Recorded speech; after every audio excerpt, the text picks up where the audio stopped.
Here's the Spurs news roundup with me, Harry Scarfe, delivered while on holiday in Corsica. I hope this video gets you okay. If you're new, please do like and subscribe. If you're unfamiliar with how these videos work, first part of the video is your Tottenham headlines in the last 24 hours. Second part of the video is me dissecting them and giving my full analysis on every story, pretty much. Let's go through it. Firstly, Sky Germany report that advanced talks now ongoing between Tottenham Hotspur and Crystal Palace regarding Eberechi Eze. All parties involved are optimistic about completing the deal before deadline day. Eze is 100% committed to joining Spurs and is waiting for the green light to undergo his medical. The deal could be worth up to 70 million euros. Despite rumours, Bayern Munich were never seriously involved, as always reported. Next, Fabrizio Romano has spoken about the Eberechi Eze deal, Crystal Palace to Tottenham, saying it's close. Conversations continue to get it done. The agreement is very close, working on details and replacement for Palace.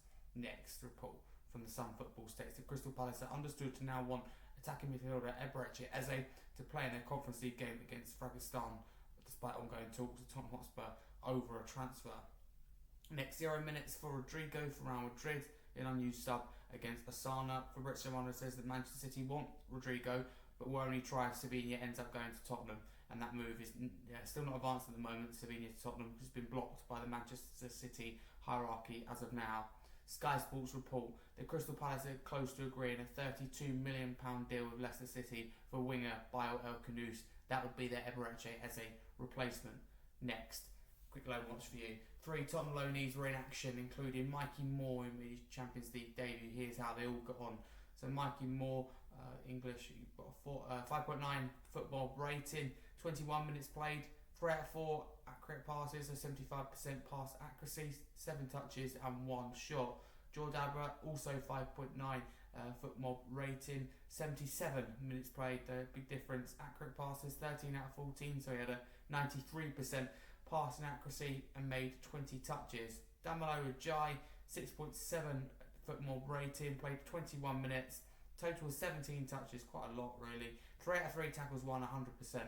So there we go, that's all 3 Tottenham loanees who are in action in the Championship and the Champions League. Richarlison has been shortlisted for the first Premier League Player of the Match Week award. Next, Crystal Palace boss Oliver Glasner has spoken about Eze, confirming that he will feature, in fact, for Crystal Palace on Thursday in the Europa Conference League, saying the player gives 100% because he's under contract. We don't have to say thank you every day, he's getting a few pounds every week. Many of you were surprised that he and Mark started against Chelsea. Most of you will be surprised that they will start again tomorrow, but they are committed to the team. They will play a crucial part as long as they are here, and they are committed to the team. If they leave, they will want to leave as the guys who gave 100% to Crystal Palace. Next, TalkSport report. The Crystal Palace want 19-year-old Southampton winger Tyler Diblin to replace Eberechi Eze, whose move is edging closer to Tottenham Hotspur. Next, the Daily Mail report that Tottenham are considering offering Richarlison as part of the deal to bring in Eberechi Eze from Crystal Palace, and would then make a move for Brentford's Johan Whistler instead. Spurs are exploring a part exchange involving Richarlison plus cash for Eze, who is valued at around £60 million. If that were to happen, Spurs boss Thomas Frank would want to be reunited with Whistler, who signed for Brentford in 2021. Next, TalkSport report that Crystal Palace have now reached a verbal agreement with Leicester City for Akliouche, all in fee of excess of £30 million, which will allow Eze to complete his move to Tottenham. Richarlison has since made it. He's the Premier League Match Week 1 Player of the Week. He's officially won that. Fixture changes for Tottenham Hotspur. Here are they all confirmed in terms of October 2025. So Leeds United versus Spurs will now be Saturday the 4th of October, 12:30pm live on TNT Sports. Spurs versus Aston Villa now Sunday the 19th of October, 2pm live on Sky Sports. Everton versus Spurs Sunday the 26th of October, now 4:30pm, 4:30 rather, live on Sky Sports. And our trip to Leeds United on Saturday the 4th of October will be moved to an 8pm kickoff UK if we're scheduled to play in the UEFA Champions League on Wednesday the 1st of October. It depends whether we get the draw on Tuesday or Wednesday at first game there. Sky Sports report that Crystal Palace have not yet fully committed to signing Akliouche and are still exploring Tyler Diblin. There is a broad agreement over payment structure, but progress has been made temporarily halted while the Palace bosses consider their options. Next, Sky Sports News report that Tottenham Hotspur are looking to include Richarlison in the deal for Eberechi Eze. This would in turn free up striker space to try and sign Johan Wissa. The Independent report that Tottenham are targeting Magnus Akliouche as a cheaper alternative to Slovenia, with Manchester City demanding up to £70 million for the 21-year-old, whereas Monaco value attacking midfielder Akliouche at £47.5 million, considerably lower. Next bombshell here, David Ornstein reports that Arsenal make a move for Eberechi Eze, and the 27-year-old wants them. Tottenham lined up a deal with Crystal Palace and the player, but after Havertz injury, Arsenal now closing in on the English international. If he proceeds with his choice, Tottenham will pursue other targets. Next, David Ornstein goes on to say that Arsenal love Eberechi Eze, and if the price had been in the £40 million range, maybe you could push it a bit higher, then perhaps it would be a different conversation. If his move to Tottenham touches £60 million, that is not a place Arsenal are comfortable with. Next, Fabrizio Romano lastly says that following talks tonight, Arsenal are convinced that Eberechi Eze prefers to join Arsenal over Tottenham. £60 million package offered to Crystal Palace with easier add-ons and faster payment terms to try and beat Spurs. Negotiations underway. Those are your Tottenham headlines then in the last 24 hours, or to be frank and exact, your Tottenham headlines for Wednesday. Let's get into them then. So frustrating with Eze. So frustrating.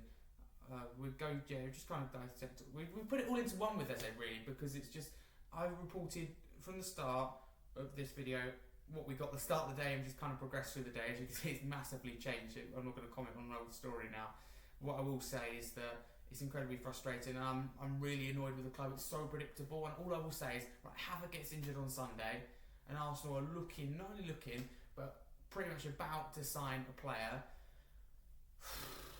Within just a few days after, a month ago now, James Maddison done his ACL and was injured, and Tottenham to this day, weeks later, a month later, have not signed a replacement. That is incredibly frustrating, and okay, we can't help it if Palace want to find a replacement. If I'm honest with you, I think it's a case of minor details, and one of the big one, as sources have said, is probably finding a Palace replacement. That, we can't control. However, we could have gone for Eze a lot earlier in the window when his release clause was there. Why didn't we do that? We could have been a lot quicker with this. Could have thought of the deal about giving them a replacement. Could have thought about it better if we'd done it at the start of the window and given them someone like Will Lancashire on loan, or providing them with an option that they wanted. Like, we could have a player, for example, if they're looking for an Eze replacement, or they want a forward. We've got quite a few spare at the club that we could, like, even someone like Solomon who can play on the left. I don't know what Palace would want, but we could have done a lot more, put it this way, to get this deal over the line. If you just say to, if Palace are that worried about a replacement, you say, look, here's £5-10 million more. We're worried Arsenal are going to come in and hijack the deal. Let's get it done. And I get the cautious approach and wanting to get the best possible deal, but that had to change as soon as Kai Havertz went injured, and there was reports from David Ornstein that Arsenal want to look in the market. That is when absolutely Spurs should put their foot down, do everything. If Frank wants him and Eze really wants Tottenham, Eze's worth 70 million. Pay what it needs. Get the player in, worry about the cost after, which has been covered on just one match day. So I feel very, very strongly about this, and I don't want to jump to conclusions because it's not done yet, but I strongly believe he'll be an Arsenal player. And you'll be saying, hang on a minute, Harry, you said you confident he'll be a Spurs player, but what I always said is I don't think Arsenal were done. If you go back and watch every single Spurs news round, every one I've said, it feels like a matter of time for Arsenal re-enter this Eze race. Surely they're not just going to let him go to Tottenham, and that's exactly the case. We've messed around, farted around with it, and have failed to get the player over the line. It's incredibly frustrating because I've said it before and I say it again, as there's a difference between an average window and a great window, and Tottenham, being Tottenham, just stood there, let it happen, laboured and not got the deal done. I believe whether Palace want a replacement or not, whether Parish plays hardball or not, and if he does, he has absolute right to do so, because there's a Crystal Palace legend firstly, and they have every right to hold out. £55 million is not a lot. We should have learnt we could pay a little bit more if we want the player. Pay up, because you can't win the Premier League and Champions League if you don't pay up and get the deal done. The difference is Arsenal, you hear from reports there from Fabrizio Romano, more upfront money, more achievable add-ons, and let me guess as well, and this really gets under my skin, they will pay a higher wage. And if you're Eze, probably an Arsenal fan as a kid, that's what reports say. That's what he, previous interviews he said, he's always liked Arsenal, etc. Couldn't really listen to it because I didn't know I wanted to hear, so I didn't listen to too much of it from that point of view. But he wants Arsenal. He's been offered a higher wage. Arsenal paying more. And Tottenham just stand there rubbing their hands together and we're just going, oh, we're going for other targets rather than rivaling Arsenal. It's incredibly frustrating, but I don't want to get hung up on it. I don't want to bore you to death.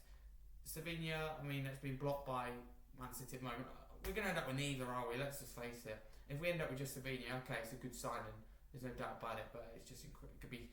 Can't forget about Eberechi Eze. That's the main one for me out of the two. Number 10, left winger is just like a second if we can get it over the line, because Johnson can play there, and yeah, we need a left winger. There's no doubt about it. But number 10 should absolutely come first. Look at the squad. You don't even need to support Spurs to know that. It's frustrating because some reports were saying that Leicester were close to agreeing the sale, or Palace were close to buying by Akliouche. It looks like they're hung up a little bit on Diblin. So a lot of it is probably on Palace, but I don't blame them at the same time. But on a more lighter note, a more positive note, we can see the Tottenham loanees do well, in particular Mikey Moore featuring in the Champions League. I think that's really good to see, and I think he's done very well. Big moment for him, despite Rangers not doing well, it's fair to say. And by the way, with Eze and Mark Gahey, and we're talking about Eze here in particular, but I like that they're both starting for Palace. So fair play to Glasgow for keep playing them, fair play to both players remaining 100% committed. So much different to Wissa, and he's up. Tyler Dibben would be a good move, but an expensive one for Crystal Palace. It hardly matters anymore. However, having said that, as much as I want Eze, for us to offer Richarlison in the deal, I mean, it just sucks the kind of fun out of it, because Richarlison's just scored a brace. He's in for potentially a really good season, and I know why we've done it. We've looked at it, it seemed like, okay, Nketiah is injured, let's try and make this deal quicker, but it shouldn't be Richarlison for me, because we would go and get Wissa, and if we did, we'd mess it up. So that's the thing. Why at this stage of the window have we left it this late? Oh, it's just incredibly frustrating.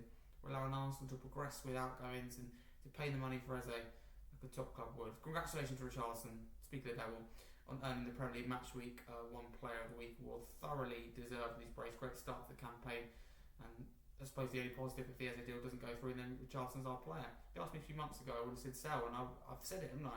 Sell. When a player's just scored a brace and shows real positive signs, because I've never doubted Richarlison's ability. It's just whether he can, stay hot and not be hot and cold, but more importantly, not get injured is the thing with him. That's the main thing. Fixture changes just for TV scheduling.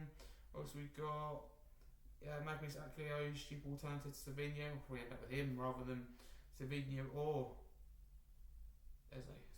Honestly, I don't want to talk too much about it because it gets under my skin. I hope the Spurs escalate and go quickly as they choose Tottenham, but I have absolutely zero faith. Talk about percentages that I was giving you yesterday. That was, what did I say? Rubbish. 95% confidence going to be done. I tell you, I've none, not 1% at all in me thinks that Tottenham will get this deal done. We'll move on to other targets. We'll watch and see it happen. We've seen it. Bruno Fernandes, Jack Grealish, Willian, Hazard. The list goes longer than my arm. We're right up here about players we've let go last minute. And for people maybe don't watch Tottenham, watch this and go, what's he on about? Or why does this mean so much? One player. It's not just the one player. As good as a player he is and the big difference it would make. It's the fact, A, he's going to go to our biggest rivals in Arsenal. It's B, we've seen this time and time again. Then we have a chairman that sits here and goes, why are we winning the Premier League and Champions League? We should be winning the Premier League and Champions League. And he's prepared to sit here, do nothing, be unambitious, and watch our biggest rivals in Arsenal Football Club down the road go and pinch our top target. Say no more. We're just passengers, and we wonder why they're so much better than us every single season in the last 2 years. But that is it. I'm not getting to rant. I already have. That is your daily Spurs news roundup. On a positive note, Tottenham loanee is doing well, and he's not an Arsenal player yet. Well, it might be the time video reached you. The signal on Wi-Fi around here is absolutely atrocious. But for now, come on, you Spurs. Goodness me.